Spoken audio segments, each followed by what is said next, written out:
সরকারের উপদেষ্টা জনাব মাহফুজকে নিয়ে নানা রকম বিতর্ক আছে। আমি নিজেও তার কিছু কিছু বিষয় নিয়ে সমালোচনা করি। কিন্তু সাম্প্রতিক তার একটা কাজের পর কেউ কেউ বলছেন যে তাকে উপদেষ্টা পদ থেকে অপসারণ করা উচিত ছিল। সেটা হচ্ছে তিনি অখণ্ড বাংলাদেশ, অখণ্ড বাংলা আমরা এভাবে বলবো, ম্যাপ দিয়ে রীতিমতো একটা স্ট্যাটাস দিয়েছেন আমাদের বিজয় দিবসে, যেখানে ভারতের ভূমি বাংলাদেশের সাথে সংযুক্ত করে গ্রেটার বেঙ্গল তৈরি করার কথা আছে। দুপক্ষ হয়ে গিয়েছিল মানুষের মধ্যে। কেউ সমর্থন করেছেন যে ভারত অখণ্ড বাংলার কথা বললে আমরা কেন অখণ্ড ভারতের কথা বললে আমরা কেন অখণ্ড বাংলার কথা বলতে পারবো না। আবার কেউ কেউ মনে করেছেন যে যে মুহূর্তে ভারত আমাদের সাথে নানা রকম বাহানা খুঁজছে ঝামেলা করার, সেখানে এই ধরনের কথাবার্তার হাতে একটা অস্ত্র তুলে দেওয়া। আমি নিজেও এই সেকেন্ড অপিনিয়নটা সমর্থন করি। আমি নিজেও এই সমালোচনা করেছি, এবং বিশেষ করে তিনি যখন একটা সরকার উপদেষ্টা, মানে এটা যে কেউ বলেছে ব্যাপারটা এভাবে দেখার ব্যাপার না। সরকারের জায়গা থেকে এটাকে নানান রকম ইন্টারপ্রিটেশনের সুযোগ আছে।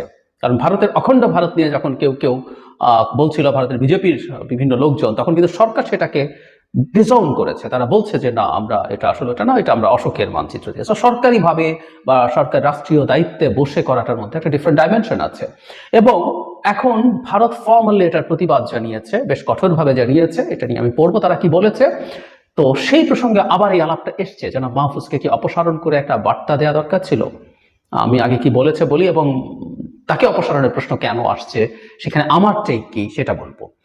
ভারতের পররাষ্ট্র মন্ত্রণালয়ের যে ব্রিফিং হয় নিয়মিত, সেখানে জিজ্ঞেস করা হয়েছিল, সেখানে মুখপাত্র বলছেন, আমরা বাংলাদেশ সরকারের কাছে বিষয়টি তুলে ধরেছি, তীব্র প্রতিবাদ জানিয়েছি। তাছাড়া আপনি যে পোস্টের কথা বলছেন তা সরিয়ে ফেলা হয়েছে বলেও জেনেছি। তিনি বলেন, আমরা সংশ্লিষ্ট প্রত্যেককে তাদের জনসমক্ষে মন্তব্যের ক্ষেত্রে সতর্ক থাকার বিষয়ে স্মরণ করিয়ে দিতে চাই।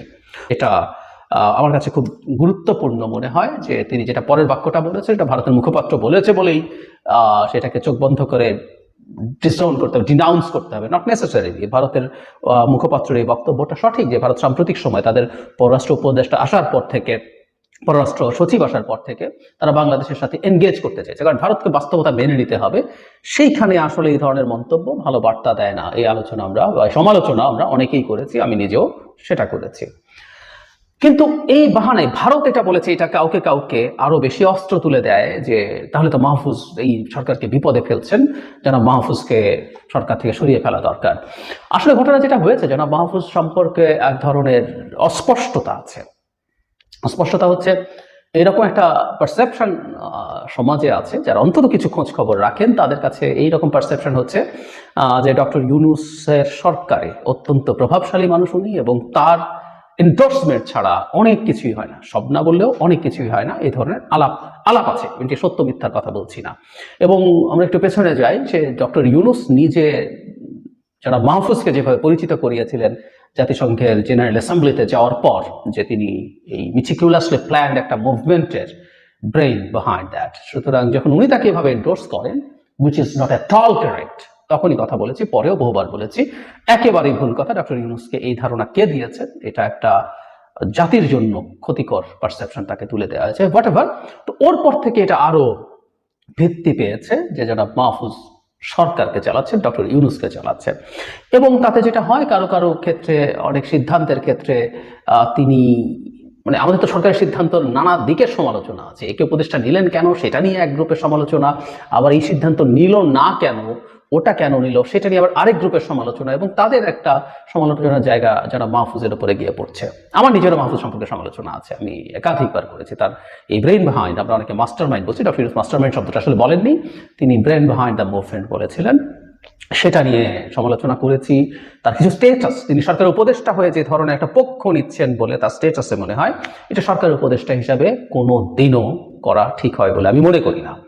উনি বিশেষ সহকারী ছিলেন, সচিব পদমর্যাদায়, পরে তার পদোন্নতি হয়েছে, এবং এখন উনি একই কাজে আছেন কিনা আমরা জানি না, কারণ এটা উপদেষ্টা হওয়ার পর কেউ কেউ মনে করছিল তাকে ক্যাবিনেট দেওয়া হচ্ছে কিনা। যাই হোক, আমরা ধরে নেব যেহেতু পরিবর্তন হয়নি, ক্যাবিনেট দেওয়া হয়নি, তিনি ওই দায়িত্বেই আছেন। এবং একইভাবে উনি যখন ভারতের বিরুদ্ধে, এটা ভারতের বিরুদ্ধেই বলতে হবে, এই ধরনের স্টেটাস দিয়েছেন, সেটাকে আমি বাহবা দেইনি, আমি বেশ কঠোরভাবেই সমালোচনা করেছি। কিন্তু যারা মাহফুজের বিরুদ্ধে যখন ভারত এভাবে কঠোরভাবে নামছে, দাঁড়াচ্ছে, তাদেরকে নিয়ে আমার এক্সপেকটেশন যা ছিল তার সাথে এটা সাংঘর্ষিক। আমাকে কেউ ভুল বলতে পারেন, কিন্তু আমি সেটা মিন করি। ঠিক একইভাবেই আমি মনে করি যারা মাহফুজও নাহিদ এবং আসিফদের মতো করে সরকারে থাকা উচিত ছিল না।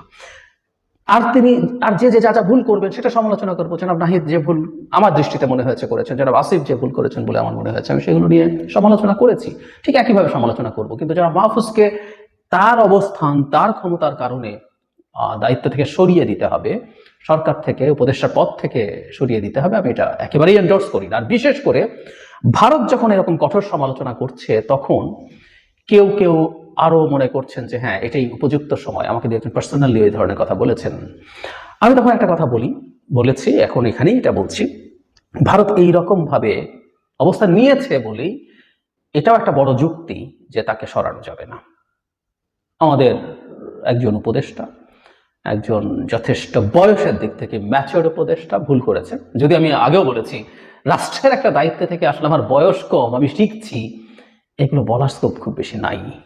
যে পারবেন ওই পোস্টে ফিট করতে, তাকেই ওই পোস্টে যেতে হবে, নাহলে যাবেন না, প্লেন অ্যান্ড সিম্পল। কিন্তু তারপরও আমরা আমাদের এই উপদেষ্টার পাশে দাঁড়াবো।